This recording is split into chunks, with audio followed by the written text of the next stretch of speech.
With the advance announcement of power rates to be slashed in June and an upbeat public excited on government's acting on its vow to distribute cheap rice at 29 pesos a kilo, inflation finally cooled or slowed down last month.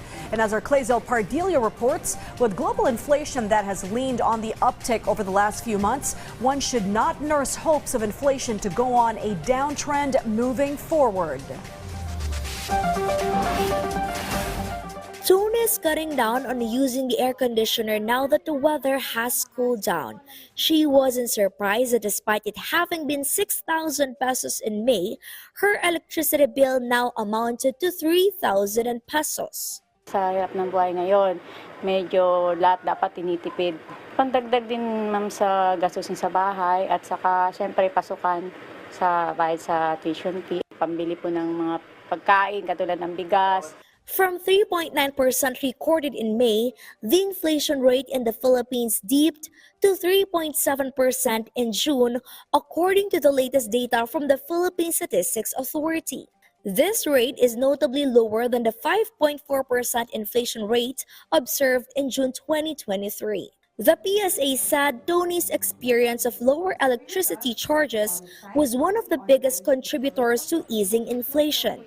Earlier, the Energy Regulatory Commission mandated Meralco to implement staggered collection of payments for electricity generation costs, aiming to help consumers lower their bills. The rollback in gasoline prices, restaurant costs, and rice prices also contributed to controlling inflation. May malaki tayong reduction, almost close to 1 peso, mga 20 centavos per kilo doon sa well-milled rice. The reduction in the tariff, all things being the same, we would expect that there will be reduction in the price of rice.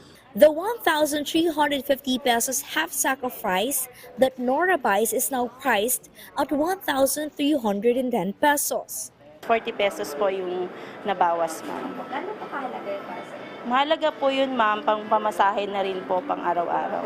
Under the leadership of President Ferdinand R. Marcos Jr., the Department of Agriculture has expressed optimism that inflation, particularly in essential commodities like rice, will continue to slide. This positive outlook follows the implementation of several government programs aimed at stabilizing food prices. Today marks a significant milestone with the launch of the P29 program across Metro Manila and Bulacan, offering rice at a reduced price of 29 pesos per kilogram. This initiative is expected to ease the financial burden on Filipino households grappling with the high prices of rice. The Rice for All program is also set to roll out ASAP, providing rice at a price range of 45 to 48 pesos per kilogram.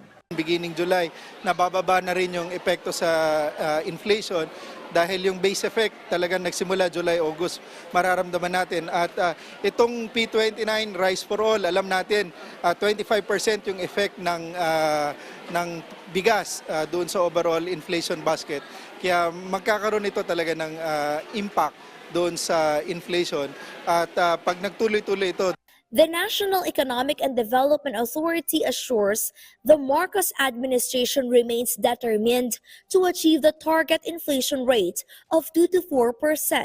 The agency will continue to monitor the supply and prices of food following reported increases in the price of some vegetables due to the onset of the rainy season. The increase in poultry prices is reportedly caused by the importation ban on poultry products from the United States and Australia, potentially affecting supply.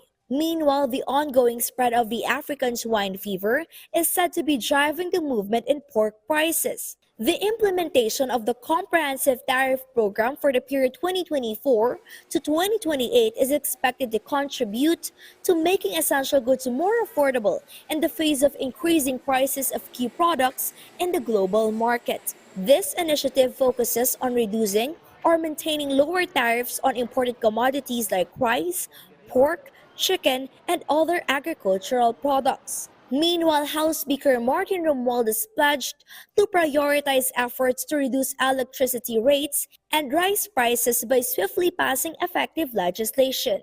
Finance Secretary Ralph Recto has expressed optimism that the inflation rate will remain within the government's target range in 2024 after its decline in June, with the persistent implementation of a whole of government interventions to ensure that purchasing power of every Filipino is protected.